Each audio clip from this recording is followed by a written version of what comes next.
কেমন আছেন সবাই? আশা করি ভালো আছেন আর সুস্থ আছেন।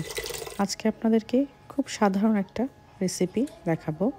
যেটা আসলে ঘরে থাকা মোটামুটি চাইনিজ রান্না করার জন্য যে ধরনের উপকরণ লাগে ওইগুলো থাকলেই চলবে। চাইনিজ বলতে আসলে তাও না, শুধু কর্নফ্লাওয়ার থাকলেই চলবে। আর যদি কেউ পাতলা ঝোল পছন্দ করে তাহলে তাও চলবে। ওটা এভয়েড করলেও চলবে কর্নফ্লাওয়ার। তো চিংড়ি মাছ ছিল ঘরে, আদা রসুন বাটা, পেঁয়াজ, কাঁচামরিচ সব দিয়ে লবণ দিয়ে একটু ব্লেন্ড করে নিয়েছি। আর টমেটোগুলো হালকা করে কেটে উপর দিয়ে ৪ ভাগ করে সিদ্ধ করে নিয়েছি, বয়েল করেছি ১০-২০ মিনিটের মতো।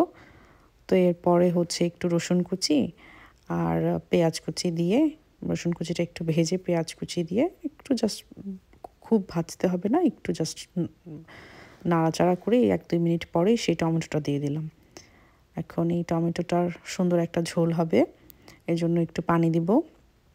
চিংড়িটা কিন্তু আমি এটা একদম ওয়ান ডিশ কিচ্ছু করিনি, ভাজিনি আগে। এখন এটা ডিরেক্ট আমি এই ঝোলে দিয়ে দিব।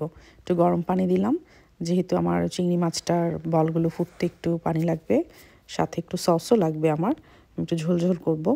তো লবণ দিয়ে দিলাম স্বাদ মতো। এরপর এই যে এখানে চিংড়ির যেই মিক্সটা করেছিলাম চিংড়ি দিয়ে, এটা হাতে নিয়ে একদম ছোট ছোট বল করে দিয়ে দিব। চিংড়ি হতে কিন্তু আসলে বেশি সময় লাগে না, তো খুব তাড়াতাড়ি আসলে হয়ে যায়। এত রেসিপির ভিড়ে আসলে মাঝে মাঝে ইচ্ছে করে না কিছু দিই।